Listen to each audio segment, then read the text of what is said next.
무시받던 며느리였던 제 아들이 검사가 되어 돌아왔을 때 이 이야기를 시작하기 전에 한 가지만 말씀드리겠습니다. 저는 30년을 이를 갈았습니다. 밤마다 눈물을 삼키면서 언젠가 반드시 그날이 오기를 기다렸습니다. 그리고 그날이 왔습니다. 제 아들이 검사가 되어 돌아온 날, 그 순간 저를 짓밟았던 사람들의 얼굴이 어떻게 변했는지 지금부터 말씀드리겠습니다. 저는 1958년생입니다. 시골 농가의 5째 딸로 태어났습니다. 어릴 때부터 듣던 말이 있었습니다. 딸은 필요 없다. 아들만 낳았으면 논이라도 더 샀을 거다. 그런 말을 들으며 자랐습니다. 국민학교 때 양은 도시락에 보리밥을 싸갔습니다. 반찬은 된장 조금. 그것도 감사했습니다. 오빠들 먹고 남은 것이라도 있었으니까요. 중학교는 다니지 못했습니다. 오빠들 등록금을 내야 했으니까요. 공부를 잘했는데도요. 담임 선생님이 집에까지 찾아오셨습니다. 이 아이는 꼭 공부를 시켜야 한다고요. 아버지가 말했습니다. 여자가 공부해서 뭐하나. 어차피 시집가서 밥이나 할 건데. 그 말을 듣던 날, 저는 처음으로 세상이 원망스러웠습니다. 16살에 식모살이를 나갔습니다. 서울 어느 부잣집이었습니다. 새벽 5시에 일어나서 연탄불을 피웠습니다. 밤 11시까지 설거지를 했습니다. 월급은 친정에 다 보냈습니다. 오빠들 학비를 내야 했으니까요. 그렇게 10년을 살았습니다. 손이 갈라지고 터져서 피가 났습니다. 겨울에는 동상이 걸려서 곪았습니다. 그래도 쉬지 못했습니다. 쉬면 월급이 깎였으니까요. 26에 중매로 결혼을 했습니다. 1984년이었습니다. 남편은 작은 공장에서 일하는 사람이었습니다. 성실하고 말이 없는 사람이었습니다. 가난해도 나쁜 사람은 아니었습니다. 문제는 시집이었습니다. 시어머니는 저를 보자마자 말했습니다. 뭐 이런 초라한 게 다 있어. 혼수는 이게 전부야? 친정이 뭐 하는 집인데 이 모양이야. 저는 고개를 숙이고 대답했습니다. 죄송합니다, 어머님. 형편이 어려워서 이것밖에 못 가져왔습니다. 그랬더니 시어머니가 코웃음을 쳤습니다. 형편이 어려우면 시집을 왜 와? 우리 아들이 아쉬워서 너 같은 걸 데려왔겠니? 그 말을 듣고도 저는 아무 말도 못했습니다. 시집살이는 지옥이었습니다. 새벽 4시에 일어나서 밥을 했습니다. 시아버지 밥상, 시어머니 밥상, 시누이들 밥상 다 따로 차려야 했습니다. 젓가락 놓는 방향이 틀려도 욕을 먹었습니다. 시누이가 둘 있었습니다. 큰 시누이는 32이었는데 아직 시집을 안 갔습니다. 작은 시누이는 28이었습니다. 둘 다 저를 하인 부리듯 했습니다. 옳게, 물 떠와. 옳게, 과일 깎아와. 옳게, 내 빨래 좀 해. 저는 다 했습니다. 군말 없이 다 했습니다. 새 며느리가 할 일이라고 생각했으니까요. 그런데 그게 끝이 아니었습니다. 시누이들은 저를 수시로 조롱했습니다. 얘가 진짜 식모살이 했대. 맞아, 남의 집 밥하던 애야. 오빠가 왜 이런 애랑 결혼했는지 모르겠다. 그러니까 우리 집에서도 밥이나 하라는 거지. 그 말을 들으면서 저는 설거지를 했습니다. 눈물이 그릇에 떨어졌습니다. 아무도 몰랐습니다. 아무도 관심이 없었으니까요. 여기서 잠깐 말씀드리겠습니다. 지금까지 들으신 것은 시작에 불과합니다. 앞으로 제가 어떤 일을 당했는지, 그리고 어떻게 복수했는지 끝까지 들어보시기 바랍니다. 결혼한 지 1년이 지나도 아이가 없었습니다. 시어머니가 노골적으로 불만을 드러냈습니다. 뱃속에 든 게 없으니 살림이라도 제대로 해야지. 쯧쯧 아들도 못 낳는 년이 무슨 며느리야. 저는 매일 기도했습니다. 제발 아이를 갖게 해달라고. 그래야 이 집에서 사람 대접을 받을 수 있으니까. 1986년 드디어 임신을 했습니다. 저는 너무 기뻤습니다. 이제 좀 나아지겠구나 싶었습니다. 하지만 시어머니의 첫마디는 이랬습니다. 아들이겠지? 딸이면 안 돼. 딸이면 우리 집안 망신이야. 임신 중에도 저는 쉬지 못했습니다. 배가 불러도 새벽에 일어나서 밥을 했습니다. 무거운 빨래를 들고 마당에서 빨았습니다. 그때는 세탁기가 없었습니다. 다 손으로 했습니다. 어느 날 너무 힘들어서 잠깐 앉아 있었습니다. 시어머니가 들어왔습니다. 뭐 해? 왜 빈둥거려? 임신했다고 공주님이야? 나는 임신해서도 이랬어. 요즘 것들은 버릇이 없어. 저는 다시 일어나서 일을 했습니다. 배가 당기고 아팠지만 참았습니다. 참는 게 제 운명이라고 생각했습니다. 1987년 봄 아들을 낳았습니다. 너무 감사했습니다. 아들이라서가 아닙니다. 건강하게 태어나줘서 감사했습니다. 시어머니가 아기를 보러 왔습니다. 처음으로 얼굴에 웃음이 있었습니다. 아들이네. 그래, 이것 하나는 잘했어. 이것 하나는 잘했다. 그 말이 칭찬인 줄 알았습니다. 나중에 알았습니다. 그건 칭찬이 아니었습니다. 아들을 낳는 게 당연한 의무라는 뜻이었습니다. 산후조리는 제대로 못했습니다. 일주일 만에 부엌에 나왔습니다. 시어머니가 말했습니다. 뭘 그렇게 오래 누워 있어. 나는 사흘 만에 일했어. 요즘 것들은 너무 나약해. 그래서 일주일 만에 일어났습니다. 몸이 천근만근이었습니다. 온몸이 쑤시고 아팠습니다. 그래도 밥을 했습니다. 빨래를 했습니다. 아기를 업고 청소를 했습니다. 그때 생긴 산후풍이 지금도 남아 있습니다. 비만 오면 온몸이 쑤십니다. 손목이 시리고 아픕니다. 그게 다 그때 못 쉰 탓입니다. 아들을 낳았다고 대우가 나아진 건 아니었습니다. 오히려 더 심해졌습니다. 시어머니가 말했습니다. 내 손자니까 내가 키운다. 너는 일이나 해. 아이를 빼앗겼습니다. 젖을 먹이려고 해도 시어머니가 못 먹이게 했습니다. 분유가 더 좋다고요. 내 젖은 물젖이라고요. 저는 밤마다 울었습니다. 내 아기를 안아보지도 못하고 젖이 불어서 아픈데도 먹이지 못하고 그냥 일만 했습니다. 시누이들은 더 심했습니다. 큰 시누이가 하루는 저를 불렀습니다. 옳게 내 구두 좀 닦아. 내일 맞선 보거든. 저는 시누이의 구두를 닦았습니다. 정성껏 닦았습니다. 시누이가 좋은데 시집가면 저도 편해질까 싶어서요. 그런데 맞선이 깨졌습니다. 시누이가 돌아와서 소리쳤습니다. 이게 다 내 탓이야. 내가 구두를 이상하게 닦아서 그래. 상대방이 내 구두를 보고 이상하게 생각했대. 말도 안 되는 소리였습니다. 그런데 시어머니가 들었습니다. 그래, 내가 잘못한 거야. 며느리 주제에 형님 일을 제대로 못해? 저는 억울했습니다. 하지만 아무 말도 할 수 없었습니다. 며느리니까요. 말대꾸하면 버릇없는 년이 되니까요. 여기서 잠깐. 이게 끝이 아닙니다.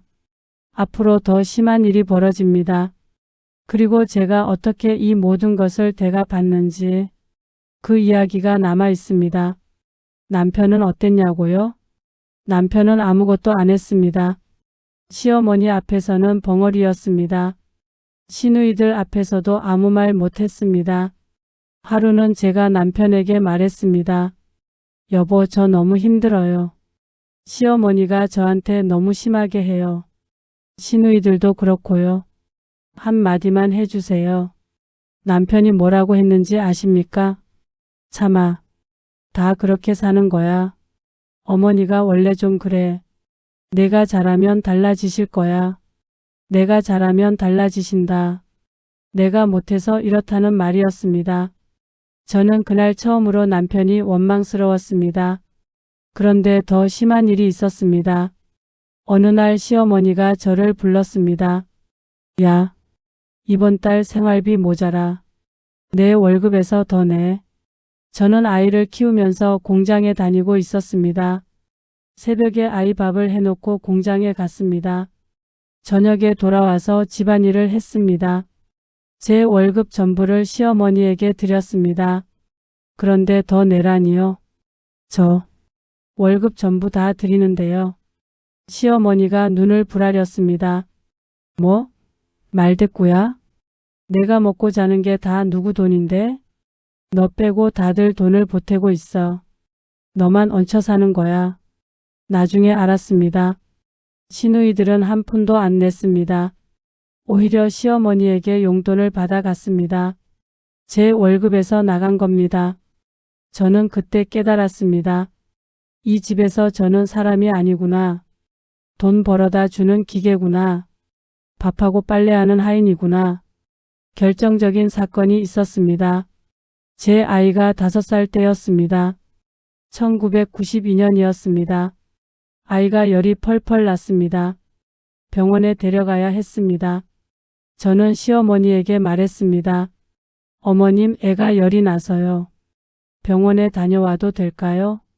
시어머니가 말했습니다. 열이 좀 나면 어때? 애들은 다 그래. 오늘 손님 오는 날이야. 밥 준비나 해. 저는 제 아이가 고열에 시달리는데도 손님상을 차렸습니다. 아이는 방에서 울고 있었습니다. 저는 부엌에서 밥을 했습니다. 손님은 시어머니 친구들이었습니다. 화투를 치러 온 분들이었습니다. 저는 상을 차려다 주고 치우고 다시 차리고 밤 10시가 넘도록 일했습니다. 아이는 그 사이 경련을 했습니다. 열이 너무 높아서요. 저는 아이를 업고 밤에 응급실로 뛰었습니다. 다행히 큰일은 없었습니다. 병원에서 돌아왔을 때 시어머니가 말했습니다. 왜 이렇게 유난이야? 열 좀 나면 다 그래. 병원비는 내 돈으로 내라. 그날 밤 저는 잠든 아이를 보며 울었습니다. 그리고 다짐했습니다. 이 아이만큼은 절대로 나처럼 살게 하지 않겠다. 이 아이만큼은 무시받지 않게 키우겠다. 그리고 속으로 이를 갈았습니다. 언젠가 반드시 이 모든 것을 되갚겠다고요. 여기까지가 제가 당한 일들의 시작입니다. 이제부터 제가 어떻게 버텼는지, 어떻게 아들을 키웠는지, 그리고 그 복수의 순간이 어떻게 찾아왔는지 말씀드리겠습니다. 저는 아들 교육에 모든 것을 걸었습니다. 새벽에 공장에 가기 전에 아이 공부를 봐줬습니다. 밤에 퇴근해서 지쳐도 책을 읽어줬습니다. 시어머니가 뭐라고 했는지 아십니까? 쯧쯧 애한테 뭘 그렇게 해? 내 자식이라고 잘 되겠어? 엄마가 식모살이 한 집 자식이 뭐가 되겠어? 저는 그 말을 들을 때마다 속으로 되뇌었습니다. 두고 보세요. 두고 보시라고요. 아이는 공부를 잘했습니다. 국민학교 때부터 항상 1등이었습니다. 선생님들이 칭찬했습니다. 이 아이는 특별하다고요. 시어머니는 관심이 없었습니다. 시누이들도 마찬가지였습니다. 공부 잘하는 건 당연한 거라고 했습니다. 칭찬 한마디 없었습니다. 그런데 웃긴 게 있었습니다. 시누이들 자식들이 공부를 못했습니다. 큰 시누이 아들은 학교에서 항상 꼴찌였습니다. 작은 시누이 딸도 마찬가지였습니다. 그러면 시어머니가 뭐라고 했는지 아십니까? 공부가 다냐? 우리 손자들은 다른 재능이 있어. 공부 잘한다고 다 잘 사는 거 아니야. 제 아들이 1등하면 관심 없고 시누이 자식들이 꼴찌하면 괜찮다고 하고 그게 그 집의 방식이었습니다. 아들이 중학교에 들어갔습니다. 여전히 공부를 잘했습니다. 전교 1등이었습니다. 선생님이 상담을 요청했습니다. 이 아이는 명문대에 보내야 합니다. 법대나 의대에 갈 수 있는 아이입니다. 투자를 아끼지 마세요. 저는 기뻤습니다. 하지만 돈이 없었습니다. 제 월급은 전부 시어머니에게 갔으니까요. 저는 시어머니에게 말했습니다. 어머님, 아이 과외비가 필요합니다. 선생님이 특별히 공부를 더 시키라고 하셨어요. 시어머니가 비웃었습니다. 과외? 그게 무슨 호강이야. 우리 손자가 뭐라고 과외를 해. 그 돈 있으면 언니들 자식들한테 줘야지. 저는 그 말을 듣고 결심했습니다. 더 이상 시어머니에게 기대하지 않겠다고요. 제가 직접 벌겠다고요. 그때부터 저는 부업을 시작했습니다. 낮에는 공장에서 일하고 밤에는 집에서 봉제 부업을 했습니다. 새벽 2시까지 재봉틀을 돌렸습니다. 손가락이 갈라지고 피가 났습니다. 눈이 침침해져서 안경을 써야 했습니다. 허리가 아파서 제대로 펴지지 않았습니다. 그래도 했습니다. 아들을 위해서, 복수를 위해서 그 돈을 모아서 아들 학원비를 냈습니다. 문제집을 사줬습니다. 시어머니 몰래요. 들키면 빼앗길 테니까요. 지금까지 제가 어떻게 버텼는지 들으셨습니다. 이제 아들이 어떻게 성장했는지, 그리고 그 복수의 날이 어떻게 왔는지 말씀드리겠습니다. 아들이 고등학교에 들어갔습니다. 서울의 명문 고등학교였습니다. 전교에서 손꼽히는 수재만 가는 학교였습니다. 시어머니가 드디어 관심을 보였습니다. 어머, 우리 손자가 좋은 학교 갔네. 역시 우리 집안 피는 다르구먼. 저는 속으로 웃었습니다. 집안 피? 시누이 자식들은 왜 그 피가 안 통하는 건지요. 하지만 아무 말도 안 했습니다. 아직은 때가 아니니까요. 고등학교 3년 동안 저는 더 열심히 일했습니다. 낮에는 공장, 밤에는 부업, 주말에는 식당 설거지 아르바이트. 잠은 하루에 4시간도 못 잤습니다. 그래도 아들 공부하는 모습을 보면 힘이 났습니다. 이 아이가 성공하면 내가 당한 모든 것이 대갚아지는 거라고 그렇게 생각했습니다. 아들이 대학에 합격했습니다. 서울대학교 법학과였습니다. 1994년 학력고사에서 전국 상위권 성적이었습니다. 합격 소식을 들은 날, 저는 부엌에서 혼자 울었습니다. 기뻐서 운 게 아닙니다. 드디어 시작이구나. 그 생각에 운 겁니다. 시어머니의 태도가 달라졌습니다. 갑자기 저한테 웃으면서 말했습니다. 우리 며느리 고생했네. 손자 잘 키웠어.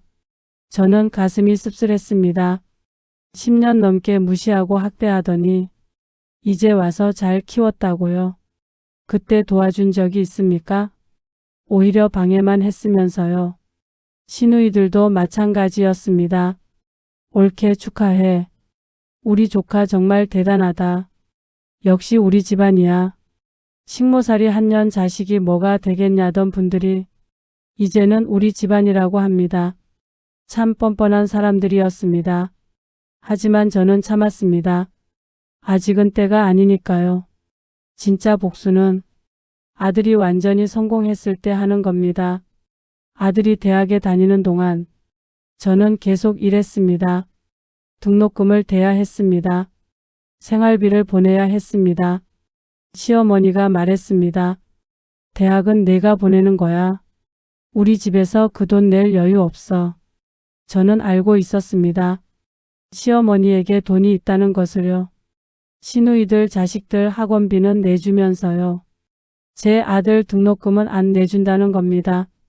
그래도 괜찮았습니다. 기대한 적이 없으니까요. 제가 벌어서 보내면 되니까요. 아들은 대학에서도 열심히 공부했습니다. 장학금을 받았습니다. 아르바이트도 했습니다. 그러면서도 사법고시 공부를 했습니다. 아들이 말했습니다. 엄마, 나 꼭 검사 될게. 엄마 평생 고생한 거 다 갚을게. 조금만 더 기다려. 저는 그 말에 눈물이 났습니다. 내 아들이 엄마 고생을 알아주는구나. 그것만으로도 충분했습니다. 이제 가장 중요한 순간이 다가옵니다. 아들이 사법고시에 합격하고 검사가 되어 돌아온 날, 그 집안이 어떻게 변했는지 지금부터 말씀드리겠습니다. 2001년 아들이 사법고시에 합격했습니다. 28살이었습니다. 저는 그 소식을 듣고 주저앉았습니다. 30년을 기다렸습니다. 30년을 이를 갈았습니다. 드디어 그날이 온 겁니다. 시어머니가 전화를 했습니다. 우리 손자가 사법고시 합격했다며? 축하 잔치 해야지. 집에 다 모여. 저는 속으로 웃었습니다. 축하 잔치요? 그동안 한 번도 관심 없던 분이요? 이제 와서 축하 잔치를 하겠다고요? 시어머니 집에 모였습니다. 시누이들도 다 왔습니다. 시누이들 자식들도 왔습니다. 분위기가 완전히 달랐습니다. 예전에는 저를 쳐다보지도 않던 사람들이 이제는 저한테 웃으면서 인사를 합니다. 올케 정말 축하해. 고생 많이 했지? 역시 올케가 대단해. 10년 전만 해도 식모살이 한 년이라고 비웃던 사람들이 이제는 대단하다고 합니다. 시어머니가 제 손을 잡았습니다. 며느리 고생 많았어. 내가 예전에 좀 심했지. 이해해줘. 그때는 다들 그렇게 살았어. 저는 손을 빼지 않았습니다. 웃으면서 말했습니다. 네, 어머님. 다 괜찮습니다. 속으로는 생각했습니다. 이해해달라고요? 30년을 짓밟아 놓고 아들이 성공하니까 이제 와서 사과를 합니까? 2003년 아들이 검사로 임명되었습니다. 서울지방검찰청 검사였습니다. 임명식에 저도 갔습니다. 아들이 검사복을 입고 나왔습니다. 당당하고 멋있었습니다. 저는 그 모습을 보며 울었습니다. 이게 꿈인가 싶었습니다. 식모살이 하던 내 자식이, 무시받던 며느리의 아들이 검사가 되었습니다. 시어머니가 임명식에 오겠다고 했습니다. 저는 거절했습니다. 어머님 자리가 부족해서요. 부모만 참석할 수 있대요. 거짓말이었습니다. 자리는 충분했습니다. 하지만 저는 시어머니에게 그 자리를 내주고 싶지 않았습니다. 평생 무시하고 학대한 분이 이제 와서 손자 검사 됐다고 자랑하고 싶어 하시는 게 역겨웠습니다. 아들이 검사가 된 후 모든 것이 달라졌습니다. 시누이들이 전화를 하기 시작했습니다. 올케 우리 아들이 취직이 안 돼서 그러는데 조카한테 부탁 좀 해줄 수 있어? 올케 우리 딸 남자친구가 문제가 있어서 조카가 좀 알아봐 줄 수 있어? 예전에는 올케라고 부르는 것도 귀찮아 하더니 이제는 올케 합니다. 저는 정중하게 거절했습니다. 죄송해요 형님. 아들이 그런 청탁은 안 받는데요. 검사가 그러면 안 된대요. 시누이들은 불쾌해했습니다. 하지만 아무 말도 못했습니다. 검사 어머니한테 함부로 할 수 없으니까요. 지금까지 들으신 것도 통쾌하셨을 겁니다. 하지만 진짜 복수는 이제부터입니다. 제가 어떻게 그들을 무릎 꿇게 했는지 끝까지 들어보시기 바랍니다. 어느 날 시어머니가 전화를 했습니다. 며느리야, 이번에 손자 보러 갈게. 검찰청도 구경하고 싶어. 저는 대답했습니다. 어머님, 검찰청은 아무나 못 들어가요. 구경하는 곳이 아니에요. 아들도 바빠서 시간이 안 될 것 같아요. 시어머니가 말했습니다. 내가 누군지 알아? 검사 친할머니야. 내가 가겠다는데 왜 안 된다는 거야? 저는 조용히 말했습니다. 어머님, 제 아들이 어떻게 자랐는지 기억하세요? 열 나는 아이 놔두고 손님상 차리게 하셨잖아요. 과외비 달라고 했을 때 뭐라고 하셨어요? 시누이 자식들한테 줄 돈은 있으면서 제 아들한테는 한 푼도 안 쓰셨잖아요. 시어머니가 말을 잇지 못했습니다. 저는 계속 말했습니다. 식모살이 한 년 자식이 뭐가 되겠냐고 하셨잖아요. 그런데 이제 와서 검사 친할머니라고요? 그건 좀 뻔뻔하신 거 아닌가요? 시어머니가 전화를 끊었습니다. 그 후로 한동안 연락이 없었습니다. 저는 후련했습니다. 30년 동안 하지 못한 말을 드디어 했습니다. 며칠 후 시누이들이 찾아왔습니다. 큰 시누이가 말했습니다. 옳게. 어머니가 많이 상심하셨어. 어떻게 어머니한테 그런 말을 해? 저는 웃으면서 대답했습니다. 형님, 그럼 제가 당한 건요? 20년 동안 무시당하고 학대당한 건요? 그건 괜찮은 건가요? 형님도 제 구두 닦으라고 시켰잖아요. 맞선 깨졌다고 제 탓이라고 했잖아요. 기억 안 나세요? 시누이가 당황했습니다. 그게 언제적 일인데. 그때는 다들 그랬어. 저는 고개를 저었습니다. 형님, 저는 20년을 참았어요. 이제 더 이상 참지 않을 거예요. 예전처럼 무시하시면 안 돼요. 이제 제 아들은 검사예요. 시누이들은 아무 말도 못하고 돌아갔습니다. 그 표정을 보면서 저는 속으로 웃었습니다. 저는 분가했습니다. 아들이 집을 마련해 줬습니다. 서울에 있는 아파트였습니다. 시어머니가 말했습니다. 뭐? 분가한다고? 며느리가 시어머니 두고 따로 살겠다고? 저는 담담하게 대답했습니다. 네, 어머님. 이제 저도 제 삶을 살려고요. 20년 동안 어머님 밥하고 빨래하고 청소했어요.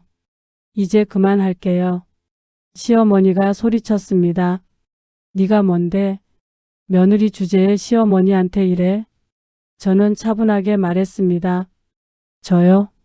저는 검사 어머니예요. 어머님이 그렇게 무시하던 며느리의 아들이 이제 검사가 됐어요. 이제 저는 며느리 주제가 아니에요. 시어머니는 할 말을 잃었습니다. 여기까지 들으시면서 통쾌하셨을 겁니다. 하지만 이야기는 여기서 끝이 아닙니다. 그 후에 어떤 일이 있었는지 끝까지 들어보시기 바랍니다. 분가한 후 몇 년이 흘렀습니다.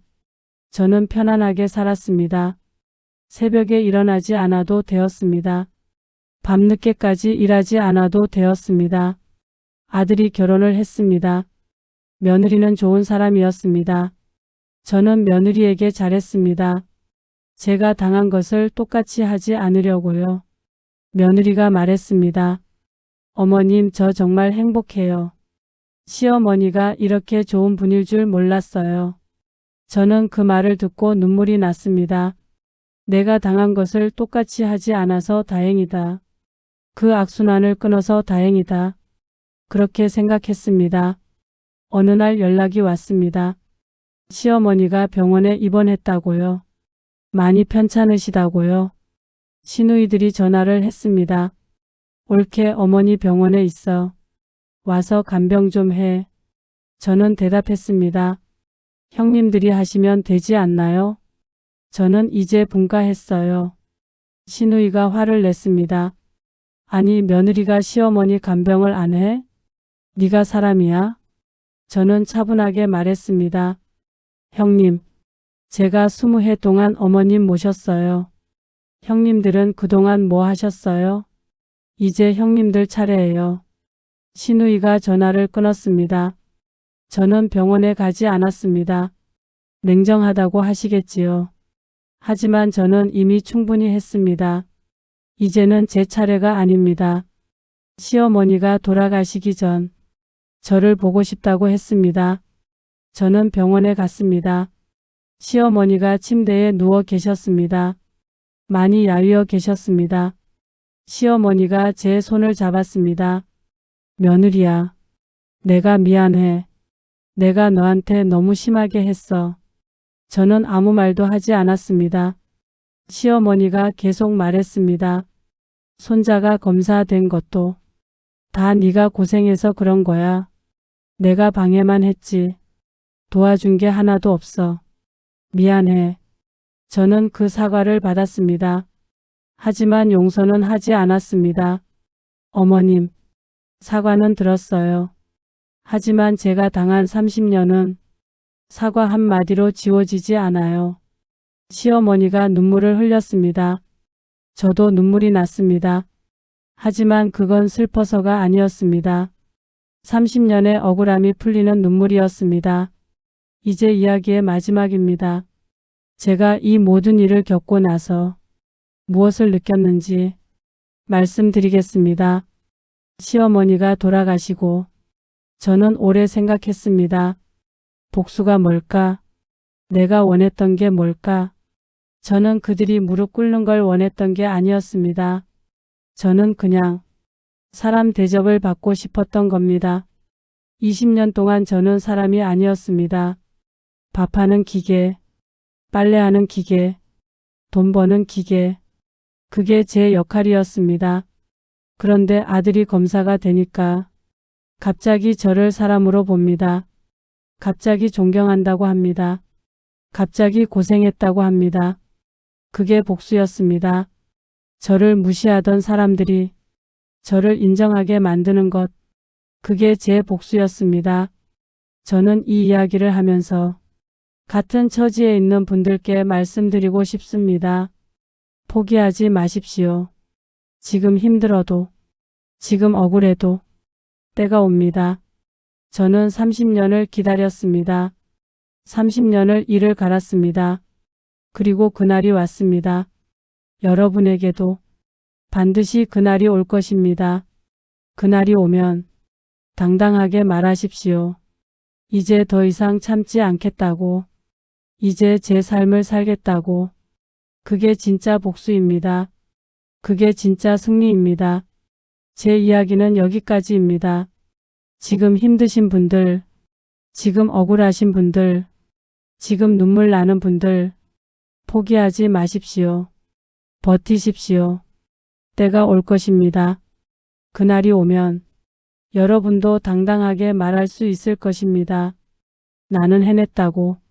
나는 이겼다고. 끝까지 들어주셔서 감사합니다.